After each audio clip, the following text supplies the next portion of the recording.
الحمد للہ رب العالمین والصلاة والسلام علی سید المرسلین وخاتم النبیین محمد وآلہ واصحابہ وازواجہ وذریاتہ واہل بیتہ اجمعین، اما بعد۔ محترم بزرگوں، دوستو، خاص طور پر بچوں کے پیرنٹس، گزشتہ جمعہ بہت ہی مختصر 15 منٹ کا ایک خطبہ ہم نے دیا تھا بچوں کی اہمیت کے سلسلے میں، اولاد کی اہمیت کے سلسلے میں۔ ہم نے بتایا تھا کہ اولاد بہت بڑی نعمت ہے۔ اللہ تعالیٰ جس ماں اور باپ کو، جس کے گھر میں اللہ تعالیٰ نے اولاد دی ہو، وہ بہت خوش نصیب ہیں۔ لیکن اولاد، صرف اولاد کا ہو جانا کافی نہیں ہے، اولاد کی تربیت بہت اہم ضروری ہے۔ قرآن مجید میں اللہ تبارک و تعالیٰ نے ارشاد فرمایا، انما اموالکم و اولادکم فتنہ، تمہارے مال اور تمہاری اولاد تمہارے لیے فتنہ ہے۔ یہاں جو فتنہ لفظ آیا ہے، وہ فتنہ جو ہے وہ اردو والا فتنہ نہیں ہے، بلکہ عربی میں آزمائش کو کہتے ہیں۔ یعنی اللہ تعالیٰ نے اولاد نصیب فرمایا، ہم نے ان کی صحیح تربیت کی، ہم نے اس پر محنت کی اور ان کا صحیح ڈیولپمنٹ کیا اور صحیح پیرنٹنگ کی اور ان کی صحیح نرچرنگ کی، تو پھر وہ ہماری آنکھوں کی ٹھنڈک بنیں گے۔ اور اگر خدا نہ خواستہ ہم نے ان کی تربیت میں غفلت کر لی، ان کے پیرنٹنگ میں غفلت کر لی اور صحیح تربیت نہیں ہو پائی، تو یہی اولاد جو بہت بڑی نعمت ہے، وہ ہمارے لیے مصیبت بن جائیں گے، ہمارے خاندان کے لیے مصیبت بن جائے گی، دنیا میں بھی مصیبت ہو جائے گی اور آخرت میں بھی مصیبت ہو جائے گی۔ اللہ تعالیٰ نے اس نعمت کو اس طرح سے دنیا میں بھیجا ہے، اس کے بارے میں اللہ کے نبی صلی اللہ علیہ وسلم نے فرمایا، کل مولود یولد علی الفطرہ فابواہ یحودانہ او ینصرانہ او یمجسانہ۔ ہر بچہ جو دنیا میں پیدا ہوتا ہے، چاہے وہ غریب کے گھر میں پیدا ہوتا ہو، چاہے وہ مالدار کے گھر میں پیدا ہوتا ہو، چاہے وہ کسی ولی کے گھر میں پیدا ہوتا ہو، کسی کے گھر میں بھی اگر کوئی بچہ پیدا ہوتا ہے تو وہ فطرت کے ساتھ پیدا ہوتا ہے۔ وہ اچھا اور برا ہو کر پیدا نہیں ہوتا، اچھائی کی بھی اس کے اندر صلاحیت ہوتی ہے، برائی کی بھی صلاحیت ہوتی ہے، بہت اچھا بننے کی صلاحیت بھی ہوتی ہے اور بہت برا بننے کی بھی صلاحیت ہوتی ہے۔ فَأَلْهَمَهَا فُجُورَهَا وَتَقْوَاهَا، اللہ تعالیٰ نے اس کے اندر برائیوں کی بھی صلاحیت دے رکھی ہے اور تقوی کی بھی صلاحیت دے رکھی ہے۔ تو اللہ کے نبی صلی اللہ علیہ وسلم نے فرمایا کہ صحیح فطرت پر پیدا ہوتا ہے۔ اس کے ماں باپ ہیں جو اس کو یہودی بنا دیتے ہیں، اس کے ماں باپ ہیں جو اس کو نصرانی بنا دیتے ہیں، اس کے ماں باپ ہیں جو اس کو مجوسی بنا دیتے ہیں، اور جیسے یہ ہوتا ہے، اس کے ماں باپ ہی ہوتے ہیں جو اس کو اللہ کا ولی بھی بنا دیتے ہیں، جو اس کی بہترین تربیت کر کے اس دنیا اور آخرت میں کامیاب ہونے کے منازل پر پہنچا دیتے ہیں۔ تو سب سے اہم بات تربیت کی ہے۔ اللہ تعالیٰ ہم کو اولاد کی تربیت کا نظام سمجھائے، ہمیں سمجھ میں آنا چاہیے۔ افسوس کی بات یہ ہے کہ ہمارے بہت سے پیرنٹس، اللہ تعالیٰ ان کو اولاد سے نوازا، لیکن بالکل پیرنٹنگ نہیں آتی، ہمیں معلوم نہیں ہوتا، بہترین بچوں کو ضائع کر دیتے ہیں، اور بعد میں جب وہ بڑے ہو جاتے ہیں تو خون کے آنسو روتے رہتے ہیں۔ خوش نصیب ہیں وہ پیرنٹس خوش نصیب ہے وہ ماں، خوش نصیب ہے وہ باپ جس کو اللہ نے اولاد نصیب فرمائی اور ان کی تربیت پر وہ محنت کرتا ہے اور ان کی تعلیم پر محنت کرتا ہے، ان کی تربیت پر محنت کرتا ہے اور سمجھ کر کرتا ہے، اور پھر وہ بچے ان کی آنکھوں کی ٹھنڈک بن جاتے ہیں۔ تربیت کیسے کیا جائے ایک بڑا مسئلہ ہے۔ بچے کی تربیت کوئی آسان کام نہیں ہے۔ تو آپ اپنے بچے کو جو بنانا چاہتے ہیں اور جس مقام پر لے کر جانا چاہتے ہیں وہ بننے کی وہ صلاحیت رکھتا ہے۔ میرے استاد حضرت مولانا ابو الحسن علی ندوی رحمۃ اللہ علیہ فرماتے تھے، جب ہم لوگ طالب علم تھے ہم لوگوں کے سامنے تقریر کرتے ہوئے فرماتے تھے کہ دیکھو تمہارے اندر سب کچھ بننے کی صلاحیت ہے، ہاں تم خدا نہیں بن سکتے اس لیے کہ وہ مالک ہے، تم مخلوق ہو۔ تم نبی نہیں بن سکتے اس لیے کہ نبوت کا دروازہ بند ہو چکا ہے، اب کوئی دنیا میں محمد رسول اللہ صلی اللہ علیہ وسلم کے بعد نبی نہیں آئے گا، تو اس لیے تم نبی نہیں بن سکتے، اس کی تمنا نہیں کر سکتے۔ اسی طرح صحابی کے مرتبے کو نہیں پہنچ سکتے اس لیے کہ صحابی اس کو کہتے ہیں جو زندگی میں محمد رسول اللہ صلی اللہ علیہ وسلم کو ایمان کی حالت میں اپنی نگاہ سے دیکھ لیا، یہ خود ایک بہت بڑا مرتبہ ہے۔ پھر حضرت فرماتے تھے یہ تین چیزوں کو چھوڑ دو، پھر دنیا کے اندر جیسے جو مقامات ہیں، جو پوزیشنز ہیں، اس میں سے کوئی ایسی چیز نہیں ہے جس سے تم حاصل نہیں کر سکتے ہو، تم اس مقام پر پہنچ نہیں سکتے ہو، تم سب کچھ بن سکتے ہو، سارے دروازے کھلے ہوئے ہیں، شرط یہ ہے کہ تم اپنے لیے وہ راستہ چنو اور اس طرح سے محنت کرو۔ سب سے بڑی بات بچوں کی تربیت کیسے کی جائے، ہمیں یہ جو تقریروں کا سلسلہ ہمارا چل رہا ہے انشاءاللہ یہ بچوں کی تربیت پر ہوگا انشاءاللہ۔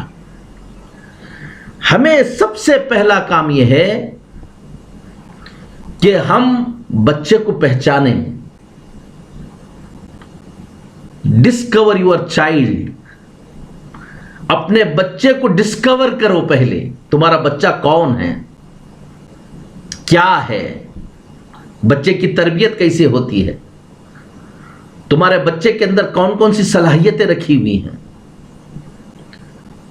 گزشتہ جمعہ میں نے ڈیولپمنٹل سائیکالوجی کے بارے میں بتایا تھا۔ ہمیں بچے کے بنانے کے لیے ڈیولپمنٹل سائیکالوجی کو سمجھنا ضروری ہے۔ میں ابھی وہ دنیا کے بڑے بڑے سائیکالوجسٹ ایرکسن، پیاگے اور اس طرح کے جو لوگ ڈیولپمنٹل سائیکالوجی کے بارے میں بتا رہے ہیں اس کے بارے میں نہیں بتا رہا ہوں، آپ کو ہم بتا رہے ہیں کہ بچے کی اگر براڈلی وہ کیسے ڈیولپ ہوتا ہے اس کو اگر میں بتاؤں، پوسٹ نیٹل سائیکالوجی میں کہ بچے کے پیدائش کے بعد وہ کس طرح سے ڈیولپ ہوتا ہے، پیدائش سے لے کر 13 سال تک بچے کی تربیت کا نظام دوسرا ہے، اور اس میں چھوٹے چھوٹے اور اسٹیجز ہیں، میں اس کو چھوڑ دیتا ہوں۔ پھر 13 سال سے 19 سال تک دوسرا اسٹیج ہے۔ بچے کے بننے کی اصل عمر برتھ سے لے کر 19 سال تک ہے۔ اس کے 2 اسٹیجز ہیں، ایک اسٹیج برتھ سے لے کر 13 ایئر تک ہے اور پھر 13 ایئر سے لے کر 19 ایئر تک ہے۔ یہی بچے کی بننے کی عمر ہے، اور سب سے زیادہ بچہ جو بنتا ہے وہ برتھ سے لے کر 13 ایئر تک۔ یہ اس کا پہلا مرحلہ ہے، پہلا اسٹیج ہے۔ جو ماں باپ اس اسٹیج میں بچے کو ضائع کر دیتے ہیں پھر وہ بچہ بننے سے رہ جاتا ہے۔ تیسرا اسٹیج 20 سال بچے کے ہو گئے، اب یہ بننے کی اور سیکھنے کی وہ عمر اس کی کم ہو جاتی ہے، اب اس کا کام کرنے کی عمر ہے۔ 20 سے لے کر 35 سال تک انرجیٹک عمر ہے اس کی، یہ کام کی عمر ہے۔ اور جب بچہ 35 سال کو پہنچتا ہے تو سمجھ لو کہ اس کی زندگی کے 12 بج گئے۔ زندگی کے 12 کیا ہے؟ نون ہوتا ہے، سورج طلوع ہوتا ہے، چڑھتا ہے چڑھتا ہے چڑھتا ہے، اور جب سر پر آ جاتا ہے تو یہ نون 12 بجے کا وقت ہوتا ہے۔ 12 بجے کے بعد پھر کیا ہوتا ہے؟ اب چڑھتا نہیں ہے، اب یہاں سے گرنا شروع ہوتا ہے، اور ایک ساتھ گرتا نہیں ہے، پھر دھیرے دھیرے دھیرے دھیرے گرتا ہے۔ پھر اس کے بعد اس کے اثر کا وقت آتا ہے، پھر ایک وقت آتا ہے غروب ہو جاتا ہے۔ بالکل اسی طرح انسان جب 35 سال کی عمر کو ہوتا ہے وہ اپنے شباب پر رہتا ہے، وہ اپنی جوانی پر رہتا ہے، جوانی کا نون ہے اس کا۔ اب 35 سال کے بعد اب اس کا سورج ڈھلنے لگتا ہے، 35 سے لے کر 40 سال تک وہ دھیرے دھیرے ڈھلتا ہے۔ یہ اس کی ظہر زندگی کی ظہر سمجھ لیجیے آپ اس کو۔ اب پھر 40 سال سے لے کر 50 سال تک اب وہ ڈھلنے لگتا ہے ڈھلنے لگتا ہے، اور 50 سال کو آیا تو آپ سمجھ لیجئے کہ اس کے عصر کی نماز کا وقت شروع ہو گیا۔ 50 سے لے کر 60 سال تک گویا کہ وہ عصر کی کا وقت میں ہیں، اور جس انسان کے 60 سال ہو گئے، اللہ کے نبی جناب محمد رسول اللہ صلی اللہ علیہ وسلم نے اس امت کا لائف اسپین بتایا کہ میری امت کی عمر ما بین 50 و 60، کہ 50 اور 60 کے درمیان میری امت کی منیمم عمر ہوگی۔ تو اب 60 سال ہو گئے، تو اس کے بعد جن کے 60 سال ہو گئے اس کے بعد بھی تمنائیں رہیں نہیں، اب اس کے بعد اب سورج غروب ہوا، تب سورج غروب ہوا، کوئی 70 سال جی جاتا ہے، کوئی 80 سال جی جاتا ہے، یہ گریس میں چلتا ہے۔ تو اصل اس کی ڈیولپمنٹل جو عمر ہوتی ہے وہ اس طرح کے اسٹیجز میں ہوتی ہے۔ اب ہم آ جاتے ہیں بچے کے سلسلے میں۔ برتھ سے لے کر 13 سال تک بچے کا فزیکل گروتھ فاسٹ ہوتا ہے۔ آپ دیکھ لیجئے، پیدا ہوا بچہ 1 فٹ چند انچ کا ہوتا ہے، 2 سال میں، 3 سال میں، 4 سال میں بڑھتا پڑھتا جب وہ 5ویں سال کو پہنچتا ہے، جب وہ 13 سال کو پہنچتا ہے، تقریباً 5 فٹ کے قریب پہنچ جاتا ہے۔ اب آپ حساب لگائیں، 13 سال میں اگر وہ 5 فٹ کا ہو گیا تو کیا نیکسٹ 13 سال میں اس کا ڈبل ہو جائے گا؟ 10 فٹ کا ہو جائے گا؟ نہیں ہوگا۔ کیوں نہیں ہوگا؟ اب 13 سال کے تک اس کا فزیکل گروتھ بالکل اس کا اسپین ڈیولپ ہو جاتا ہے۔ ایک بچے کا ایک فزیکل اسپین ہوتا ہے۔ اسپین کسے کہتے ہیں؟ ایک بیلون ہے، آپ لیں گے، اور بیلون کو لے کر آپ دیکھنے میں بالکل چھوٹا رہتا ہے، اب اس کو پھونکیے پھونکیے پھونکیے، وہ پھونک کر بڑا ہو جاتا ہے، اور ایک حد تک جانے کے بعد اب آپ سے کہیں گے اور پھونکیے تو کہیں گے کہ نہیں، اس کا اسپین پورا ڈیولپ ہو گیا، اب پھونکیں گے تو پھٹ جائے گا۔ تو وہ جو اس کے اندر ایلاسٹی تھی کہ وہ بڑھنے کی، وہ اس کا اسپین ہے۔ اور الگ الگ بیلون کا الگ الگ اسپین ہوتا ہے۔ جیسے ایک بیلون ہے وہ اس کا اسپین چھوٹا ہوتا ہے، ایک بیلون اس کا بڑا ہوتا ہے۔ اسی لیے اسی طرح بچوں کا بھی ہوتا ہے۔ بچہ گروتھ کرنے لگا، پیدائش سے لے کر بڑھتا رہا، اس کا فزیکل اسپین ڈیولپ ہو جاتا۔ 13 سال کے بعد اب جو بڑھے گا وہ بہت 19 سال تک بہت تھوڑا سا بڑھے گا، تھوڑا خوب دوڑا، ایکسرسائز کیا تو 1 انچ 2 انچ زیادہ اور کیا ہو جائے گا، بڑھ جائے گا، اور زیادہ نہیں بڑھ سکے گا وہ. اس کو بولتے ہیں فزیکل سپین اس کا. اب چونکہ ان 13 سال کے اندر اس کا جسمانی فزیکل گروتھ بہت فاسٹ ہوتا ہے، تو اللہ تعالیٰ نے اس کا نظام ایسے بنایا بچے کا کہ وہ بچہ ایک جگہ خاموش بیٹھ نہیں سکتا. اس کے سیلز ریپڈلی ڈیولپ ہوتے رہتے ہیں، ہارمونز ڈیولپ ہوتے رہتے ہیں. تو اللہ تعالیٰ نے اس کا نظام ایسا بنایا کہ وہ بچہ فزیکل ایکٹیویٹی کرتا رہے. اگر ایک صحت مند بچہ ہے، ایک بچہ صحت مند ہے، تو وہ ایک جگہ خاموش نہیں بیٹھ پائے گا، بلکہ وہ ریپڈلی وہ فزیکل ایکٹیویٹی کرتا رہے گا. اسی لیے بچے کو آپ لے کر جا رہے ہیں، ساتھ بلا کر لے جا رہے ہیں، راستے میں چل رہا ہے، وہ کبھی پراپر چلتا نہیں ہے، اچھلتا ہے، کودتا ہے. اگر اس نے فٹ بال میچ دیکھی رہے تو فٹ بال مارتے ہوئے جاتا ہے، کرکٹ دیکھی ہوئے تو چلتے چلتے کرکٹ مارتا ہے، اور سیڑھیاں اتر رہا ہے، اچھل اچھل کر اتر رہا ہے. ایک جگہ ایک ٹیبل پر اس کو مستقل بٹھا کر آپ رکھنا چاہیں تو وہ نہیں رہے گا، وہ کر نہیں سکتا. وہ ہیلتھی ہے، اس کو فزیکل ایکٹیویٹی کرنا ہے، تو اس کو اسپورٹس کی، فزیکل ایکٹیویٹیز کی ضرورت ہوتی ہے. اب ایسے بچے کو کی تربیت کرنے کا نظام دوسرا ہے. اب اس بچے کو آپ نے شریف بنانے کی چکر میں، پڑھانے کی چکر میں ڈنڈا لے کر بٹھا بٹھا کر پڑھایا، کہا کہ یہ نہ کھیلو، وہ نہ کھیلو، وہ فزیکل ایکٹیویٹی نہ کرو، تو وہ بچہ آپ سے دور ہوتا چلا جائے گا. وہ کر ہی نہیں سکتا. جب تک آپ کا ڈنڈا رہے گا وہ کرے گا، اس کے بعد وہ بھاگنے لگے گا. یہ ہو نہیں سکتا. تو ضرورت اس بات کی ہوتی ہے کہ اگر ایسے بچے کو آپ پڑھانا ہے تو آپ اپنے پڑھائی کا نظام ایسا رکھیے کہ آپ کی پڑھائی ایکٹیویٹی بیس ہو، وہ کھیلتے کھیلتے سیکھے.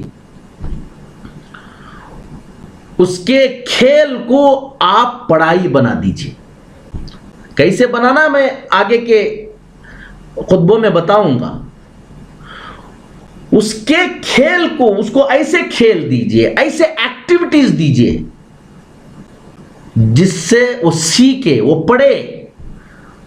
اس کے گیمز کو، اس کے فزیکل ایکٹیویٹیز کو آپ ایجوکیشن بنا دیجیے. نہیں تو وہ کیا کرے گا، یا تو آپ اس کے کھیل کو ایجوکیشن بنائیے، ورنہ وہ آپ کے ایجوکیشن کو کھیل بنا دے گا. ٹیچرز، پیرنٹس یہی غلطی کرتے ہیں. اسکول گیا، ایک بینچ میں بٹھا دیا، ایک لکڑی لے کر صبح سے شام تک اس سے کہتے کہ ادب کے ساتھ بیٹھو. اب جو یہ ادب کے ساتھ بیٹھ گیا، اس بچے کے بارے میں کہتے کہ یہ بڑا شریف ہے، اور خدا نہ خواستہ نہیں بیٹھ پایا تو کہا کہ یہ شریر ہے. وہ شریر نہیں ہے، وہ صحت مند ہے، آپ نے اس کو شریر بنایا. جو ایسے ایکٹیویٹی کرنے والے بچے کو شریر کہنے والے ماں باپ شریر ہیں، وہ ٹیچر شریر ہیں. سمجھ میں آنا چاہیے کہ ان کو کس طرح سے تربیت کرنی چاہیے. آگے کے خطبوں میں اس کو ہم بتائیں گے.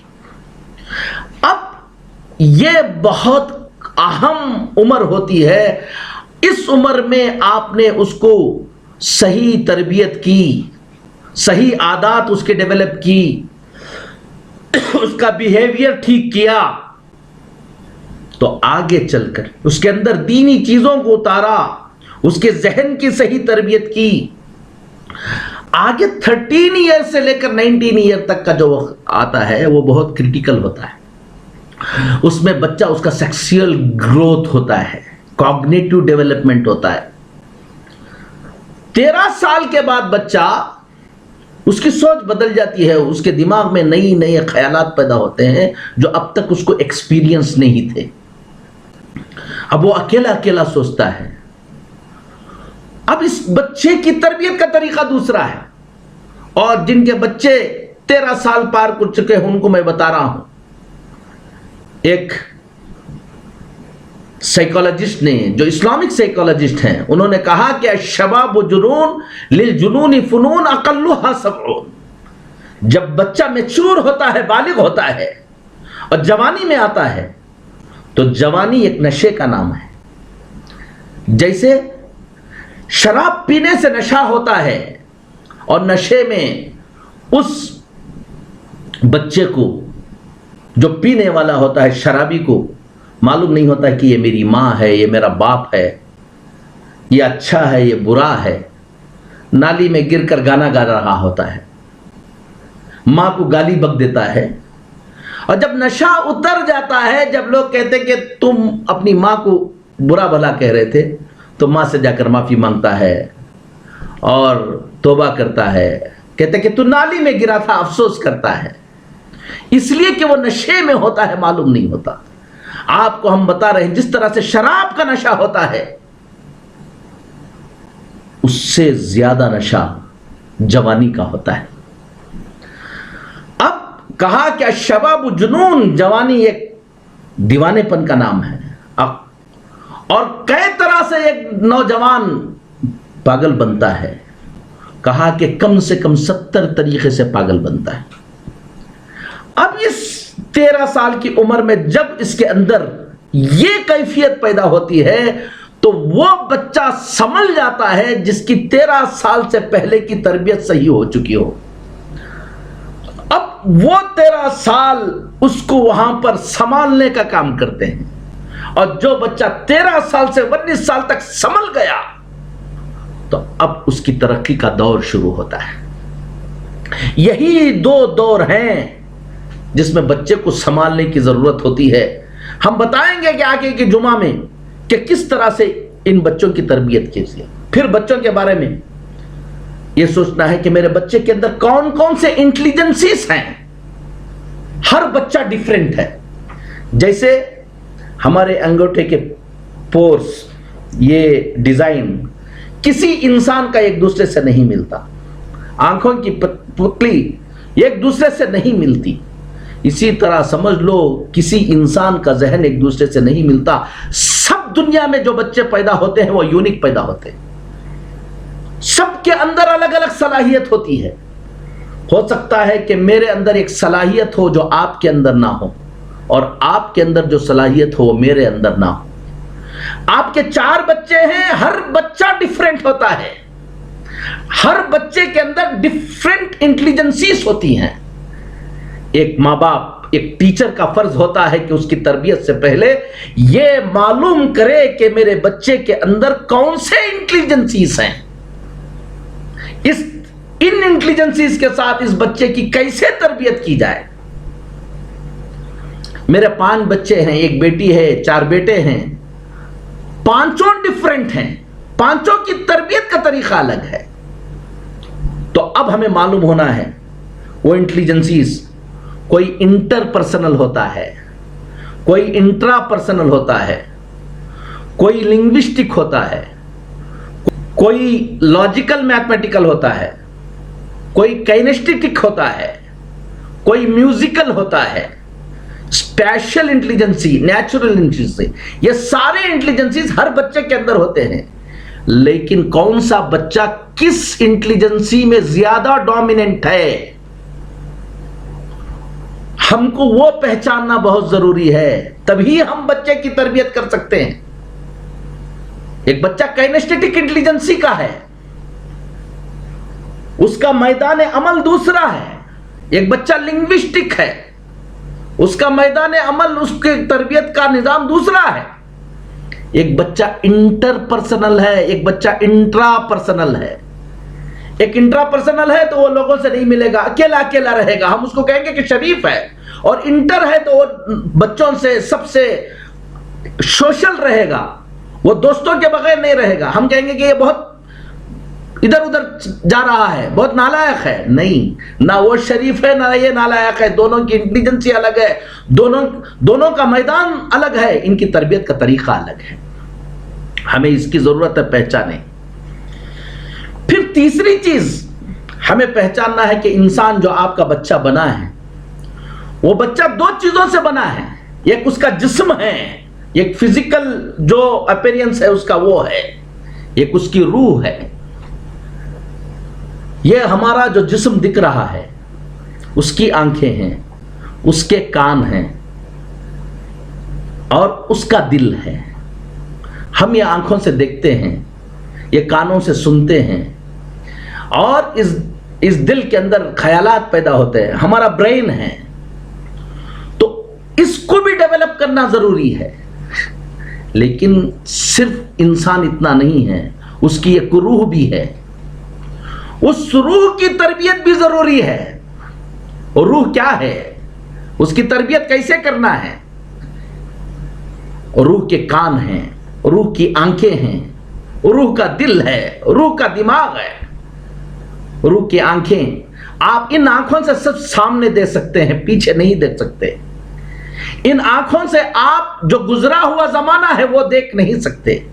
لیکن روح کی آنکھیں ہیں, وہ سامنے بھی دیکھتی ہیں, پیچھے بھی دیکھتی ہیں, گزرا ہوا زمانہ بھی دیکھتی ہیں اور بہت دور تک دیکھتے ہیں. آپ اپنی آنکھ بند کر لیجئے اور یہ آنکھ بند کر کے آپ کی اس روح کی آنکھ کو کھولیے.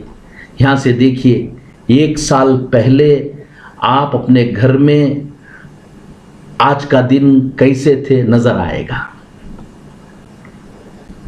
اور آپ اپنے طالب علم کے زمانے کی کلاسز دیکھ سکیں گے. کہاں سے؟ وہ روح کی آنکھیں ہیں.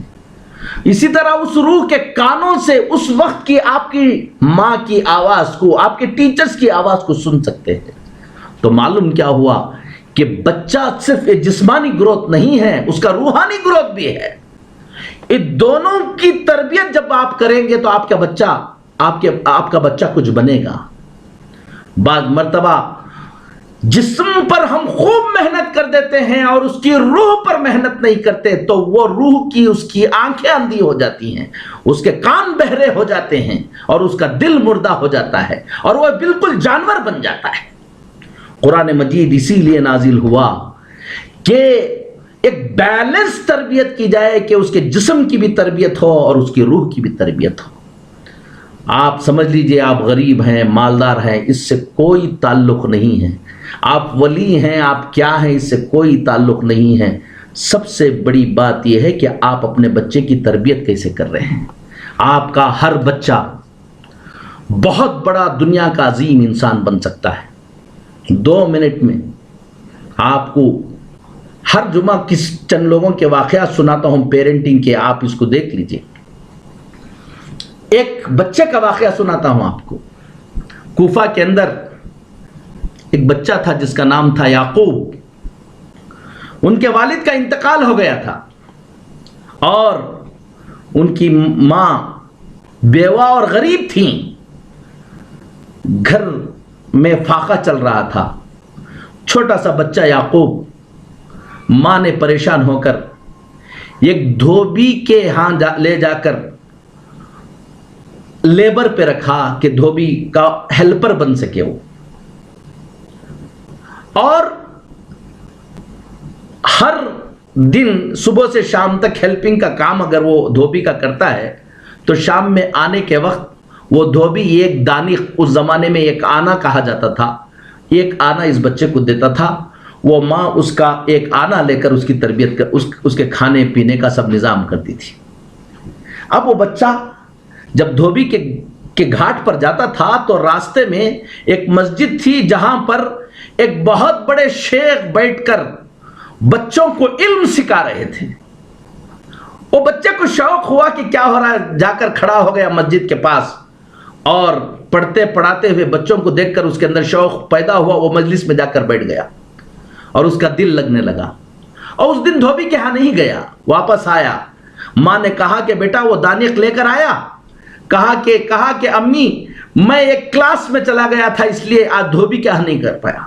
ماں نے خوب ڈانٹا. پھر کہا کہ اس کے بعد ایسا نہیں کرنا, سیدھا دھوبی کے پاس جانا. دوسرے دن بچہ جاتے جاتے پھر بیٹھ گیا. تیسرے دن بھی ایسا ہی ہوا, چوتھے دن بھی ایسا ہی ہوا. ماں بہت پریشان ہو گئی کہ میرا بچہ کہاں جا کر بیٹھ رہا ہے. اب وہ مسجد کے پاس آئی تو ایک شیخ تھے جن کا نام تھا امام ابو حنیفہ رحمہ اللہ، وہ اپنے اسٹوڈنٹ کو پڑھا رہے تھے، ان کا بچہ بھی وہاں پر بیٹھا ہوا تھا۔ اس ماں نے اس شیخ کو پکارا، امام ابو حنیفہ کو پکارا اور کہا کہ میرا گھر کا یہ حال ہے، میرا بچہ جا رہا ہے، دھوبی کے گھاٹ پر جاتا ہے، لیکن جب سے آپ کی مجلس میں آ رہا ہے وہ دھوبی کی گھاٹ پر نہیں جا رہا ہے، میرا گھر چلنا مشکل ہے، کیا آپ کو یہ زیبا نہیں دیتا کہ آپ اس بچے کو نصیحت کر کے بھیجیں؟ تو امام ابو حنیفہ رحمۃ اللہ علیہ نے کہا کہ ماں تمہارے بچے کو دھوبی کتنا دیتا ہے؟ کہا کہ 1 دانق دیتا ہے۔ کہا کہ ایسا کرو کہ کل سے یہ شوق اس کی پیشانی کو دیکھ کر مجھے نظر آتا ہے کہ یہ بچہ بہت کچھ بن سکتا ہے، یہ بچہ بڑے علم والا بن سکتا ہے، ایسا کرو کہ ہر دن یہ میرے مجلس میں آ جائے، اس کلاس میں آ کر پڑھے، 1 دانق میں دے دیا کروں گا۔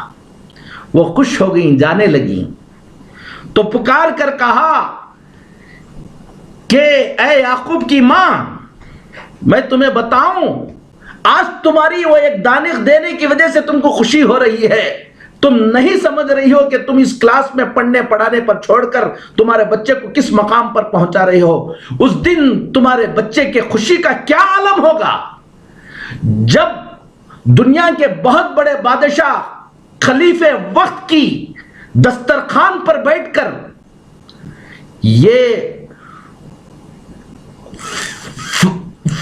ایک بادشاہوں کے گھروں میں پکنے والا فالودہ کھائے گا جو پشتے کے تیل سے بنا ہوگا۔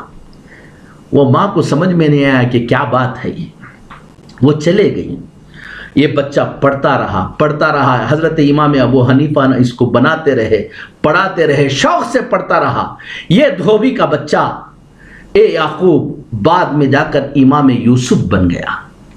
آج جو حنفی فقہ ہے جو ہم اعمال کرتے ہیں، اس کے امام ابو حنیفہ کے جو بہت بڑے شاگرد ہیں اس میں سے ایک شاگرد ہیں امام یوسف رحمۃ اللہ علیہ، یہ وہی بچہ ہے۔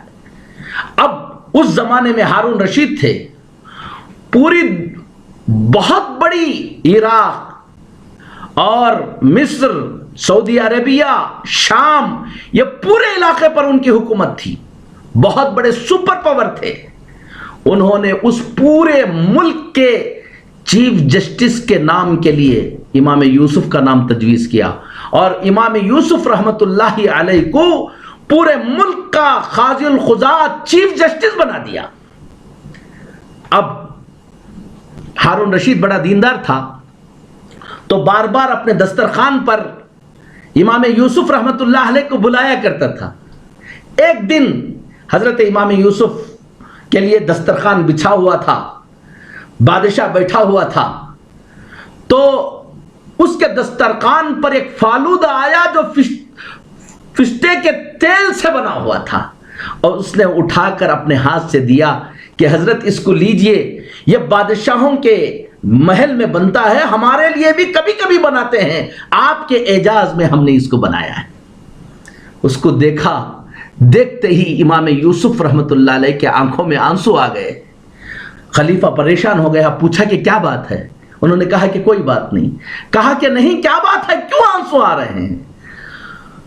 کوئی ناراضگی تو نہیں، کوئی توہین تو نہیں ہو گئی؟